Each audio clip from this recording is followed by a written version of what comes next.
For this video, we are going to discuss Article 157 of the Revised Penal Code, which is the crime of evasion of service of sentence. Article 157, Evasion of service of sentence. The penalty of prison correctional in its medium and maximum periods shall be imposed upon any convict who shall evade service of his sentence by escaping during the term of his imprisonment by reason of final judgment. However, if such evasion or escape shall have taken place by means of unlawful entry, by breaking doors, windows, gates, walls, roofs or floors, or by using picklocks, false keys, deceit, violence, or intimidation, or through connivance with other convicts or employees of the penal institution, the penalty shall be prison correctional in its maximum period.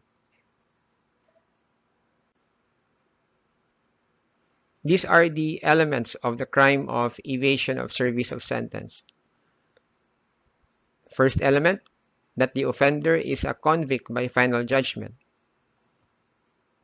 Second element, that he is serving sentence which consists in deprivation of liberty. And third element, he evades the service of his sentence by escaping during the term of his sentence. Let's go back to the first element, that the offender is a convict by final judgment. Here, take note of the underscored portion, convict by final judgment. When does a conviction become final? Either of these following instances will make a conviction final and executory. Letter A, after the lapse of the 15-day period from promulgation of judgment for perfecting an appeal. Letter B, when the defendant has expressly waived in writing his right to appeal. Letter C, when the defendant has applied for probation. Letter D, when the court has granted the convict's withdrawal of his appeal.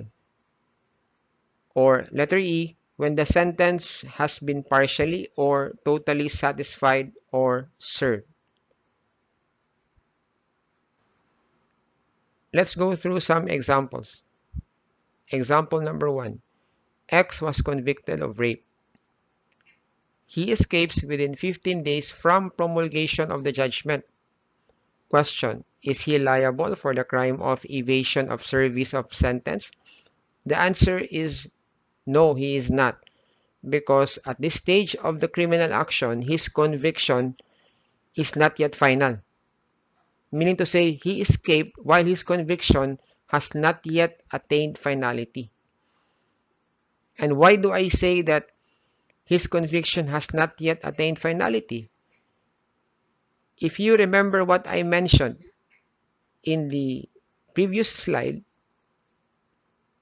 you will know that a conviction becomes final only after the lapse of the 15-day period without the accused or the convict having filed any motion for reconsideration or any notice of appeal.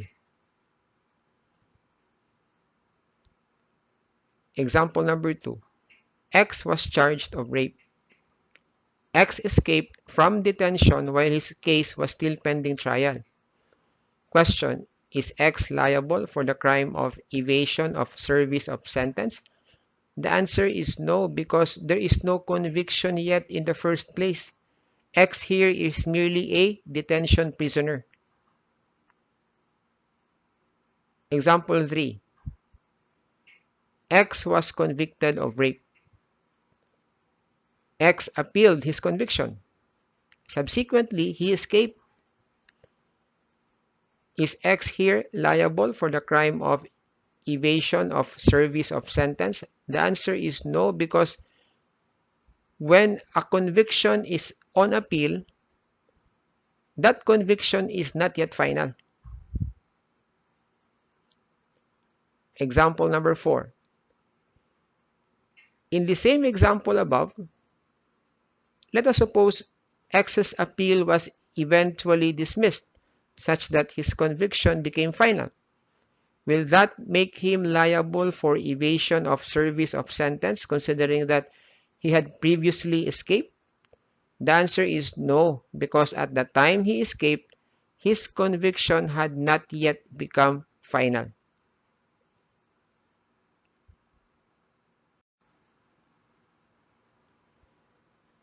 Second element, that he is serving sentence which consists in deprivation of liberty. The phrase he is serving sentence means that the convict must at least have started to commence the service of his sentence. And when you say deprivation of liberty, this means not only actual or bodily imprisonment or complete deprivation of liberty, but also partial deprivation of liberty, like the penalty of destierro. Now, the duration of destierro is 6 months and 1 day to 6 years. It is a punishment whereby a convict is prohibited from entering the place designated in the judgment, which should not be less than 25 kilometers but not more than 250 kilometers from the place designated in the sentence. Now, if the convict enters the prohibited place, he commits the crime of evasion of service of sentence under Article 157. So, take note ha, yung phrase na deprivation of liberty does not only mean complete deprivation of liberty like imprisonment behind bars. Deprivation of liberty here also means or also applies to the penalty of destierro, because when an accused is meted the penalty of destierro, he is partially deprived of his liberty. Why? Because he is not allowed to go to a certain place during the term of his sentence.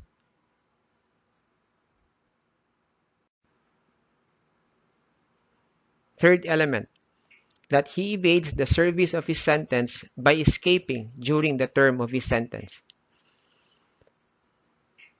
The term escape here means to break free from confinement or control. And when you say escaping during the term of his sentence, it means that the convict who has already started to serve sentence broke free from the penal institution where he is confined, or in the case of destierro, entered the prohibited place designated in the sentence. For example, X, who was out on bail during the pendency of the case, was convicted of serious physical injury. His conviction became final. Now, before X could commence the service of his sentence, he escaped. Question, is X liable for evasion of service of sentence? My answer to that is no, for the simple reason that X had not yet commenced the service of his sentence, and this is so even if X's conviction has already become final. So, to repeat, in order for the crime of evasion of service of sentence to be applicable, the offender must have escaped not only after his conviction became final, but also after he has started to commence the service of his sentence. Because, like in this example, while it is true that X escaped after his conviction became final, but since he had not yet commenced the service of his sentence, still he will not be liable for the crime of evasion of service of sentence.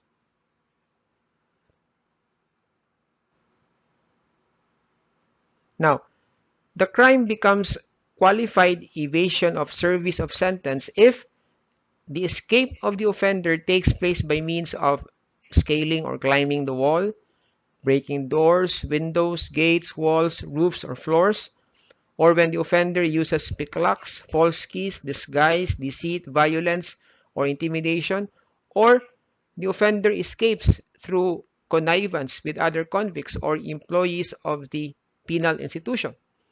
Now, what about the liability of the convicts or the employees of the penal institution who connive or help the offender in his escape? They will be liable for the crime of delivering prisoners from jail. Now, if the person who assisted the offender in his escape is the jail guard who has custody of the said offender at the time of his escape, or any other public officer having custody or charge of the said offender, then that person or that public officer having custody will be liable not for the crime of delivering prisoners from jail, but for the crime of infidelity in the custody of prisoners. Now, here, the penalty, when it comes to qualified evasion of service of sentence, increases from prison correctional medium and maximum, which is the penalty imposable for simple evasion, to prison correctional maximum, which is the penalty for qualified evasion.